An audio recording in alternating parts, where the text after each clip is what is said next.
What is going on, YouTube people? Neo Cards and Comics here for another edition of the weekly sports card market update. Lots and lots of news to chat about today. We may or may not get to charts and graphs. I just have a lot of little random topics. A lot of them are Tops and Fanatics related. A little bit of Panini stuff in there, some SGC stuff. Just a lot of little micro stories that kind of popped up during the week that didn't necessarily need a full video. So we got to play catch up on a bunch of stuff. Also, for those in the United States of America, which is like 95% of the audience, it is Thanksgiving week, baby. That means a bunch of food and buying a bunch of cheap stuff. That is right. Black Friday, Cyber Monday upcoming very quickly. One of my favorite holidays of the year. I am very pro stuffing. Turkey's fine, don't get me wrong, but I am on team stuffing, and it's not even close. If you can't get down with that, then you can just get on out of here.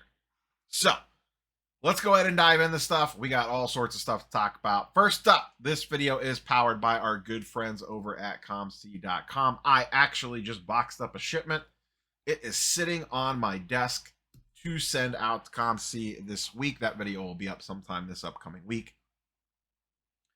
Most of it is Marvel cards to send off to good old COMC. They have announced a bunch of different deals for this upcoming holiday season. We have some reduced grading fees. They've also rolled out their Black Friday specials in the form of some rebates that are out there. I finally managed to, on Friday, every Friday, they open the submission window to get cards into the live sell, the eBay live auctions.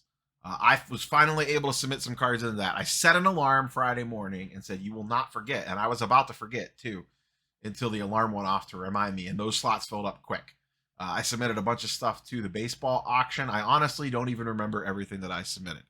I was clicking the submit button as fast as humanly possible, going back to my inventory manager and submitting more to get as many cards in as I possibly could.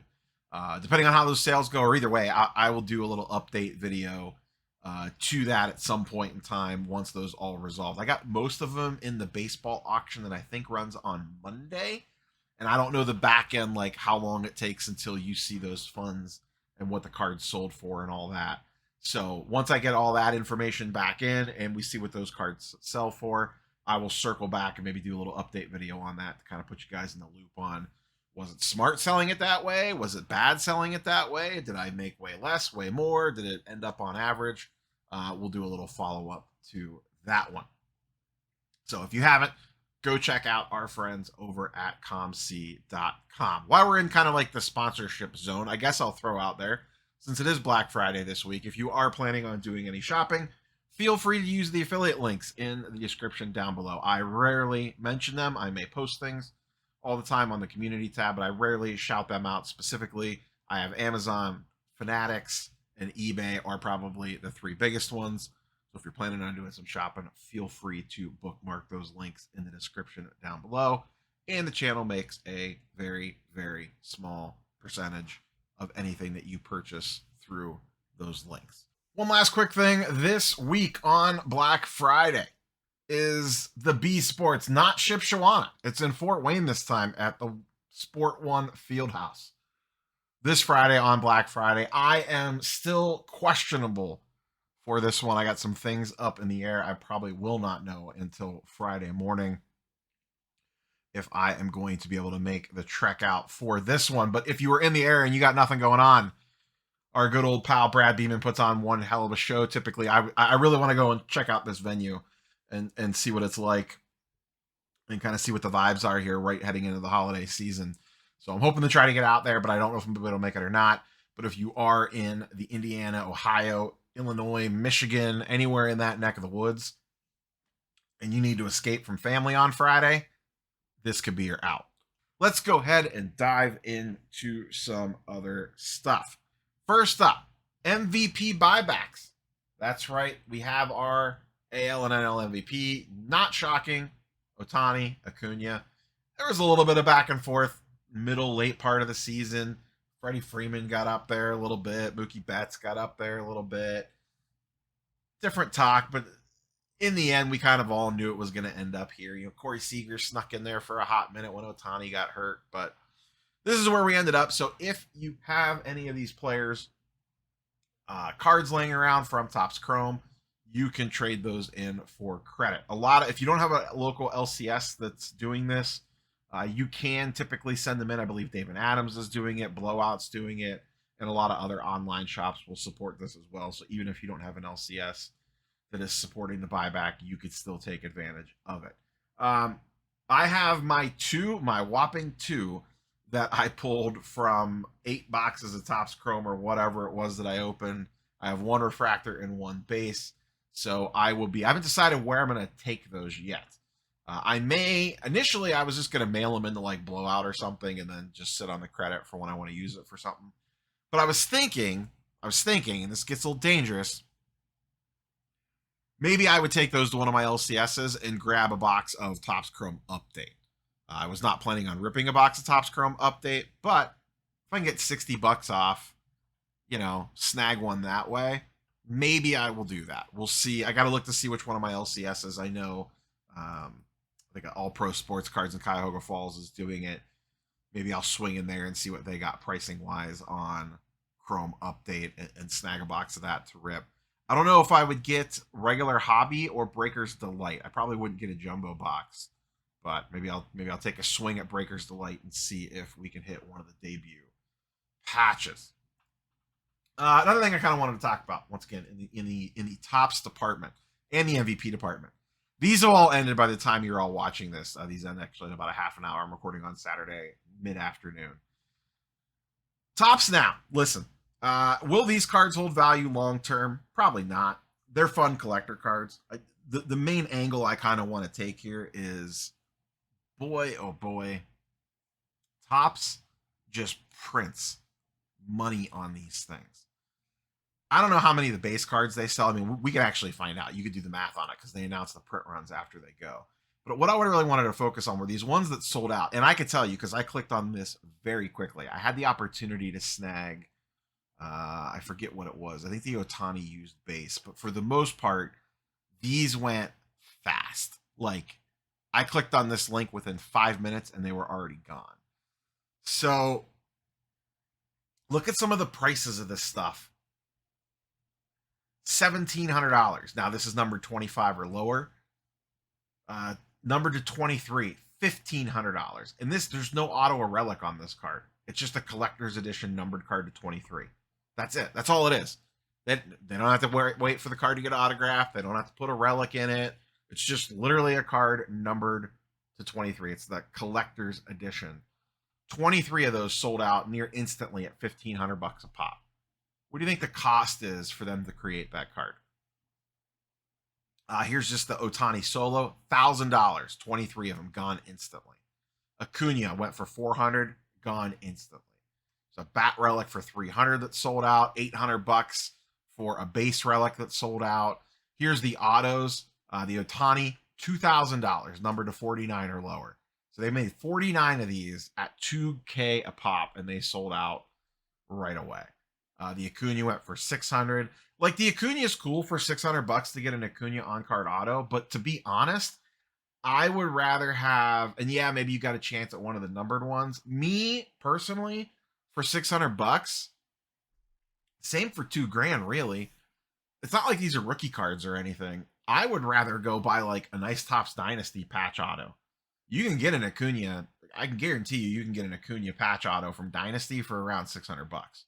And you could probably get an Ohtani Dynasty patch auto for around $2K. And that has a big, chunky, game-used, really nice patch typically on them. So, I don't know. But just money printing machines on these things, let alone the 30,000 base cards that they'll sell of the Ohtani MVP one at, $9 a pop. Now you get discounts if you buy multiples and all that stuff. So, just crazy the amount of business that they generate from Topps now alone. And imagine when they blow this stuff out to all 3 sports, when they have basketball and football as well. And I get it. I'm sure someone's already commented, Topps now is a bunch of junk. It's garbage. It's trash. I can't believe people waste their money on this stuff. Here's the thing. These are, I don't know how many people are buying these to flip. some of these cards, I mean, not necessarily these ones. If I was a fan of this team or that player, it would be really cool to own something like that. I bought the Terry Francona auto for $70 or whatever it is. I know that card's not worth $70. It was the one where he retired from manager of the Indians. It's him waving at the crowd, and it's autoed. I haven't got it yet. It takes a couple months when you do the auto ones, but the images, even on the base cards, once again, I continue to stand by Topps now, not as an investment piece, but if you're a collector, they do really a nice job on this stuff.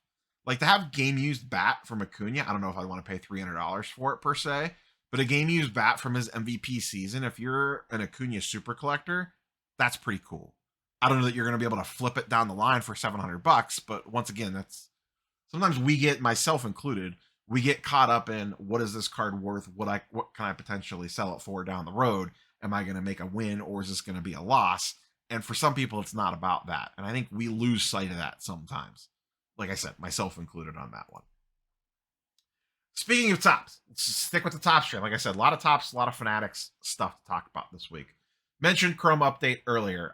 It has come out this week. The 1/1 debut patch, which we'll talk about a little bit more here in a minute, is taking the content by storm. Like when they announced this thing, the 1/1 debut patch, people were like, or they hyped it as, you know, this is the generational thing to change all things. And then they announced it and we're all kind of like, huh. I remember my guess was it was going to be that they got LeBron. Well, they did that too. It just took a little bit longer. In hindsight, you know, we looked at that and we're all like, meh, this is it. Now that we're here, it's not like a generational all-time changing thing, but it does feel like a bigger deal than what people were letting on when the card was initially announced. It is, listen, from a marketing standpoint, mission accomplished. I have seen more social media chit chat, good, bad, indifferent, about the 1/1 debut patches in the past 5 days than almost anything else. It is all everyone is talking about is these 1/1 debut patches. How do you get them? White glove redemptions, loaded boxes, the values of them, the bounties, all of it. Like I said, good, bad, and indifferent. There's stuff all over the place talking about these. Now, that being said, it is Saturday afternoon. Most of this stuff is still in stock. It is readily available if you want to go snag something. It's on Topps' website. It's on Fanatics' website. If you want to use the gift cards or the coupon codes over on Fanatics for the ones that work, you probably get it a little bit cheaper over there. There's still full cases of this stuff sitting up on Topps.com. And the one thing I wanted to mention while we're kind of here, there seems to be a lot of confusion around this by just the hobby in general, no one person in particular. There's been a lot of back and forth on it being redemptions in hobby and jumbo boxes in live in Breaker's Delight. And I will say there is definitely a little bit of about Topps knowing which cards are live in Breaker's Delight and which ones are in redemptions, because obviously the live ones, the physical cards, aren't sitting back in their warehouse, whereas the ones that are redemptions, they still have those cards in their hands, so they know which ones are which, or which ones went where, I guess. I think people are confused by Breaker's Delight because of the name. The number of people that, and I think some people do get it, but the number of people that don't understand that I've had private conversations with, that Breaker's Delight can be bought by anybody. It's not literally a Breaker's specific product. It's just what they call it. I think in hindsight, they should rename that product. Don't call it Breaker's Delight. I don't, come up with something else. The SKU is designed for breakers because of the way that it opens and, you know, the fast-paced nature of it, and it's all hits. But I really do think they need a better name for it, because right now I am not a breaker. I could buy this right now. LCSs have it on their store shelves. You could just walk in and buy it. I think initially when this rolled out, people thought that it was going to be, only breakers have access to this product. So that's the only part that I don't know. Like, does it matter that they know that this stuff is live in Breaker's Delight? Yeah, it definitely feels a little squirrely that they know which ones are where, for sure. But anyone can buy a Breaker's Delight box. It is not, that does not mean it is just going to breakers. Now, is there still a chance they could do some shenanigans around it? Sure, absolutely. But I do think that that product name should be changed. I think that causes them more harm than good in the social sphere. Speaking of bounties around the old 101 debut patches, we now have the grading companies offering bounties for it. Now, if you remember from the initial video and the talk around, if you pull one of these, you could get it graded through Tops, through Beckett, CGC, and SGC for free. There was a moment around why wasn't PSA on that list. I know Sports Card Nonsense talked about this in their podcast on, I believe, Thursday. I have confirmed with multiple sources. The two companies did talk. There is nothing nefarious about this. There is nothing, they're trying to blackball them or they don't want them involved. It wasn't so much that. It was basically they could not agree to terms with each other. That it's just literally as simple as that. There is not some big conspiracy theory between Fanatics and PSA on the reason why this did not happen. So I got backup Sports Card Nonsense's report that is exactly what went down. That this was more of a negotiation that could not be completed, more so than someone trying to blackball the other one or anything crazy like that. But Kenny G, our old pal Ken Golden, he saw an area of opportunity here. He is offering, and this is through Golden, which is, guess technically part of collectors. He is offering the ability, if you pull one of these and if you can sign it to be sold on Golden, they will foot the bill for grading via PSA. Now you still got to pay the commission fee and all that stuff for selling on there. So that's how they're going to get their money back, and they get the marketing out of it because here I am sitting talking about it. So if you do want to get it graded through PSA and sell it, you could go the Golden route and they are taking care of it. So not necessarily a bounty per se, just a perk if you decide to go that way. CGC also offering a little bit on top of the free grading. You can get the free grading through Tops, and they are also throwing in $1,000 in grading credit if you decide to go that direction. So once again, marketing. All these companies are trying to latch on to the hype around the 1/1 debut patch. We did see our first one sell. This popped up on eBay the first night. Someone put it up for $2K.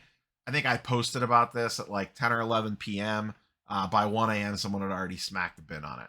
I think this guy has thrown like 20 pitches ever in his career. I don't know that for sure, but I don't believe that he has done a ton. Two have popped up on eBay. I am not very familiar with either one of these two players. This one's sitting at 2,200 with no bids on it / best offer with 1 day, 6 hours left on it. And this one's got 5 days left on it with $2,100 with 14 bids on it. I've seen a couple others pop up, but once again, none of them were names that I was like, I know exactly who that player is. And I am a medium level baseball fan. I'm not like watching MLB Tonight every single night of the week or anything crazy like that, but none of the major players have come out yet. Jordan Walker and Volpe are the two absolute monster ones that everyone is looking for. The Volpe has a 150K bounty on it. I think the Walker has a 100K bounty on it, if my memory is correct. So we'll see what these ones end up at. Listen, it's a cool card. It really is. To me, I would rather have this over pretty much any other card if I collected that player. Like, I think this is, for Ultra Modern, I think this is the ultimate grail. I really do. Personally, I would rather have this over the 101 Superfractor. This is a game-used patch from their first game ever in Major League Baseball. And the photo matches, the photo on the card is a photo from their MLB debut. So that's a cool piece of history all around. It is the total package. Like I said, I don't know if this was the greatest thing to revolutionize the hobby when they announced this, but it is a really cool card, and I do think it is the ultimate grail, in my opinion, for whatever the player is if you super collect that player. Now, obviously, they're going to go for astronomical sums of money for anyone remotely good, but I do think it is a really cool card, and I do think that they did a really nice job with it. You can criticize them for a lot of other things around it, the distribution, whatever you want to, but is what it is. How about some Panini stuff? They got themselves into a little bit of nonsense this past week. I actually planned on doing a video on this and got completely sidetracked by something else. Wemby, Prism Nebula was pulled out of a Prism hobby box. The problem is this is supposed to come from Prism Choice. Oops. So this year, in the last couple months, we have had duplicate 1/1s from Topps, and we have had, oops, that 1/1 is in the wrong product. That one was by Panini in this case, and this is, I don't know that's the ultimate Wemby and Prism draft card or not. There's the true black, there's golds, there's all sorts of other nonsense these days. There's 14 billion 1/1s and out of 10s and out of 5s for all these players. Regardless, it is a very important card, and it was not packed into the correct product. No response from Panini yet on this. This was broken live on camera, so it looks pretty, open and shut. I don't know what they would do. The product's out there. Clearly, this isn't out there in it. I guess the question is now, could they confirm that the Prism Black 1/1, the non-Nebula, is in the right product? Did that end up in Prism, or did that end up in Choice? Because that would be a little bit of a oopsie as well. That's the one thing that we don't know about yet. In other Panini news, Lesko had a pretty fun week on the old Panini train. One that I want to kind of talk about, one that I'll just kind of touch on to make you all aware of it. Once again, if you're not following Paul Lesko on Twitter, what are you really doing? All sorts of good hobby goodness coming out of him on a daily basis. Panini v WWE. It appears they have settled. Now, we don't know anything about the settlement yet. They notified the judge that they have basically settled. There's a bunch of legalese in here, but the gist of it is they have settled. The tricky part is that we probably won't get, unless someone does a press release, we're not really going to find out what the settlement was. The only way we're really going to be able to tell what's going to be the big clue, if you're big in the WWE cards, is the release schedule. If all of a sudden we see Panini WWE releases pop back up on the release schedule, we know that they got clearance to continue making product. If all of a sudden they pop up on a Topps release schedule, then we kind of know how this went. So we're kind of in a holding pattern in that regard. But the news here is that they have figured things out. We just don't know what they figured out exactly. So for WWE collectors out there, you should be seeing future releases. We just don't know where they're coming from. Maybe it comes from both. Who knows? Who knows? Also in Panini lawsuit news, they are getting sued for discrimination. This is a little bit of a juicy one. I'll just point you to Lesko's Twitter feed. You could go read through it on your own, but basically an employee is suing Panini for discrimination. Doesn't sound great. I'll just leave it at that when you kind of read through the tweet thread there from old Lesko, or the X thread, whatever you're supposed to be calling these things nowadays. Next, kind of circling back to Topps and also wrapping in some grading here. SGC, old Peter, our friend Peter, friend of the channel, multiple time guest on the channel, sat down, did a little mini State of the Union on Instagram, like he is wont to do sometimes, and he mentioned that they had a record-setting month last month. I kind of noticed that their gem rate numbers for this month seem to be trending in the right direction in regards to up. Seems like they're going to set another record-breaking month this month or come close to it. Maybe it won't get there because of the holiday. We got Thanksgiving in this month, so that kind of always throws a little bit of a train wreck in the things. But they announced a new special. It was up on the screen there, and it kind of ran away from me. Basically, anything 2022 or 2023 with Bowman in the title is eligible for $9 grading. That includes baseball, basketball, football, Bowman U, Bowman Chrome, Bowman Draft, Bowman University. If it says Bowman and it's 2022 or 2023, you can send it into them for $9 grading and get it back in about 5 or 10 days. So just kind of wanted to throw that out there as their latest pricing special. We'll see if anybody else rolls out anything for Black Friday this week. PSA's been doing those weekly specials. To be honest, up until this point, they've just been kind of meh. Nothing has made me go, oh, I need to send these cards in immediately. I don't really have much to send in right now after I got that PSA sub back just recently. If something pops up that I think is really, really good, I'll do a quick standalone video on it just to draw your attention to it. But to this point, they've mostly been around the upper tier, like the $40 to $70 services with a little bit of discount on those. I know a lot of people had kind of messaged me looking for, like, are they going to do a bulk deal? Are they going to do something around value? I don't know. Right now, they're still running at about 60 days on value order, good old PSA. So there's seem like they're pretty good in regards to business for that. That being said, I could still see them busting out some sort of special for it just because they're limited to just a week worth of submissions. So even if they rolled out a good special, it's not like they're going to get hammered just because there's only a limited amount of time. I would think if they were going to do something aggressive, it would either be this week for Black Friday or next week for Cyber Monday. If they wanted to do it this week, you can get really crazy because a lot of people probably aren't home or traveling. You wouldn't be able to get as many orders out as you might typically be able to because of the holiday week. So we'll see what they end up rolling out. That's pretty much all I got. Obviously, we had the Joe Burrow news. I kind of covered that in yesterday's video with football. So I don't know. It's too soon to say from a charts and graphs perspective how low he is going to go. You'll be shocked by this. Jake Browning cards went on a run. No surprise there. His like contender draft picks autos were going for like $5, and now they're going for like $60 in the matter of a couple days. But that's like the least shocking thing ever. You could have seen that one coming a mile away. We'll see how today goes in the wonderful world of the NFL. Like I said in yesterday's video, has been a quarterback bloodbath this year, both from a pricing standpoint, a performance standpoint, just all of it. Just rough times. MLB hot stoves getting ready to heat up. All eyes are where will Ohtani go, and we'll see if he gets any price bump off of that.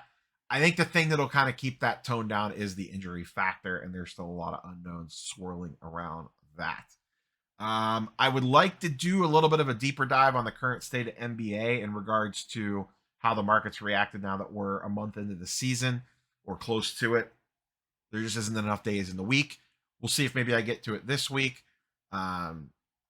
This week, content-wise, should be relatively on schedule, even with Thanksgiving. I probably won't put up a video on actual Thanksgiving, or if I do, if I get like a box of Topps Chrome update or something, maybe I'll break that and post that on Thursday. But I don't plan on doing a regular video on Thursday.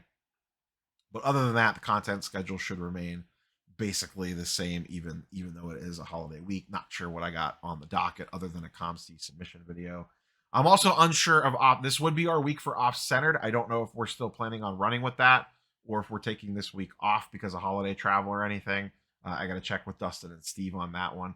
Speaking of which, if anyone wants to hang around, I'll do a quick fantasy football update for the Content Creator League. I haven't done one of those in a couple weeks. Let me pull that up real quick. If you don't, completely understand. Everyone have a great Thanksgiving. We will catch you on the next one.